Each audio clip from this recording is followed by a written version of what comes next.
Selamat datang di channel Geng Pundang. Di sini gue akan ngebahas tentang Kalimantan E-Genius Film Festival tahun 2020 yang sudah tayang bulan Agustus kemarin ya, yang diselenggarakan secara online di channel YouTube-nya Ranowelum. Kalian bisa lihat di situ. Di sini gue akan memberikan tanggapan dan reaksi gue terhadap film dan video pendek yang tayang di Kalimantan E-Genius Film Festival. Penasaran tanggapan gue seperti apa? Kita langsung saja.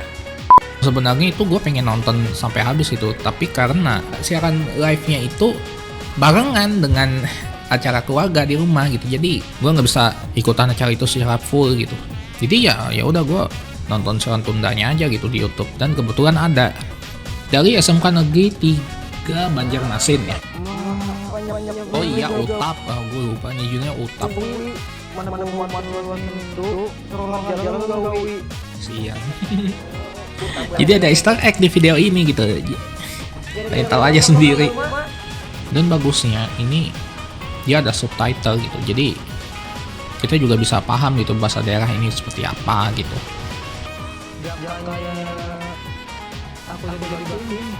Betul.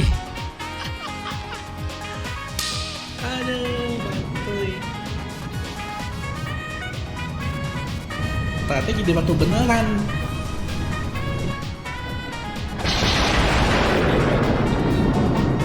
Jadi batu beneran, Mac, anjir.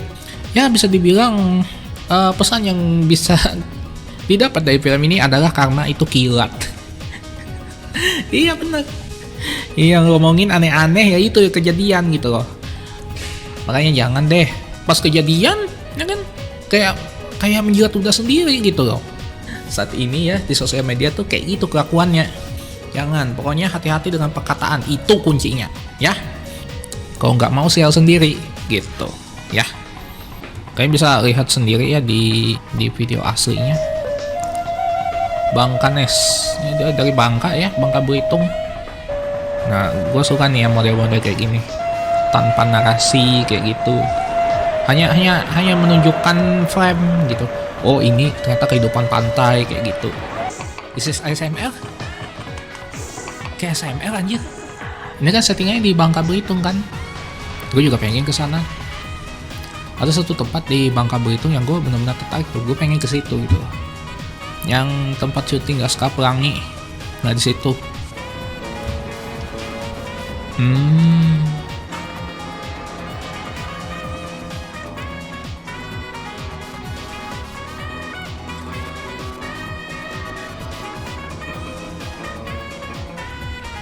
Itu air laut anjir.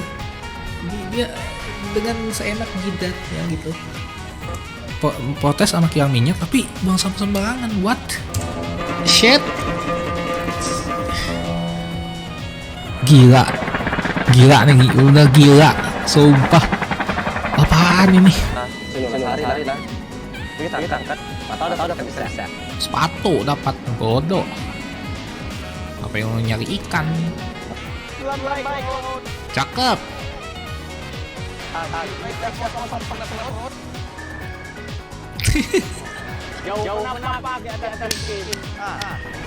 Udah kalian dua sama nggak makan anjir. Ribut wae. Tapi kita juga sama gitu hipokritnya dengan ngebuang sampah. Rata-rata kayak kita yang sering berkunjung ke pantai, pasti ada di antara kalian yang suka ngebuang sampah di laut, ya kan? Jujur aja ngaku, pasti ada gitu loh. Ada lagi dong. Iya loh.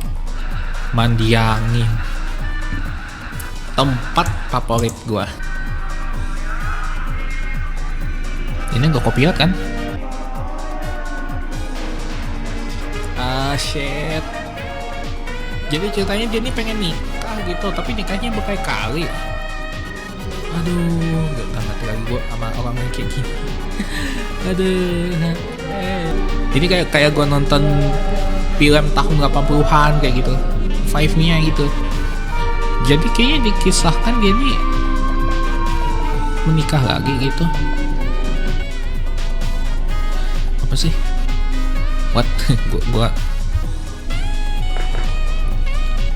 Oh, horor nih.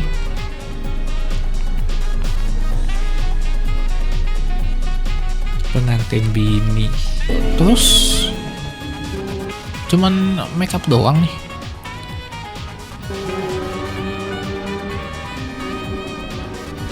Ya ampun, gue baru tahu.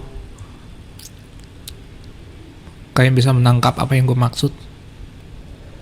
Dia nikah berkali-kali itu tahu nggak kenapa? She's a psychopath. Damn it, God damn it. Kayak maksa kita untuk berpikir gitu. Ini kenapa cuman seriusan ini cuman make up pengantin doang nih, gitu kan?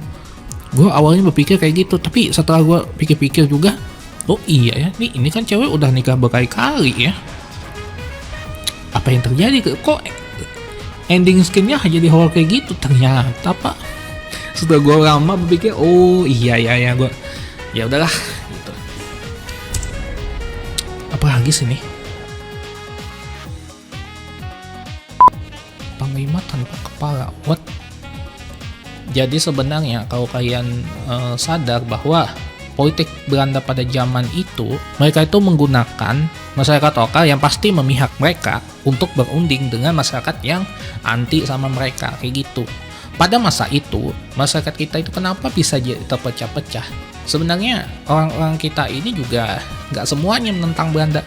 Pasti ada satu atau dua orang ya di antara kita-kita ini yang juga memihak mereka. Entah itu karena kepentingan duit ya, atau mungkin karena kepentingan, mungkin karena diancam, kita nggak tahu ya. Dan mengemanya sendiri kan dia mungkin nggak sadar itu kan orang di sekitaran dia itu memihak Belanda, ya kan? Kalau kayak game zaman sekarang itu kayak Among Us gitu, lo nggak tahu impostor siapa gitu. Ternyata orang yang di dekat lo sendiri, ya kan, berkhianat pada lo, kayak gitu. Itu politiknya Belanda lo, memang dari zaman dahulu politik impostor itu dipakai. Tapi mungkin beda ya sama bahasa yang sekarang ini dipakai. Jadi make upnya niat loh. Gua suka kayak gini. Bagus. Itu effort dia loh. Jadi ini berdasarkan sejarah kayak perang Banjar kayak gitu ya. Tapi gue pengen koreksi ya. Pada masa itu kan dulu kan era VOC. Kenapa dia nggak pakai bendera VOC? Itu lebih masuk lah.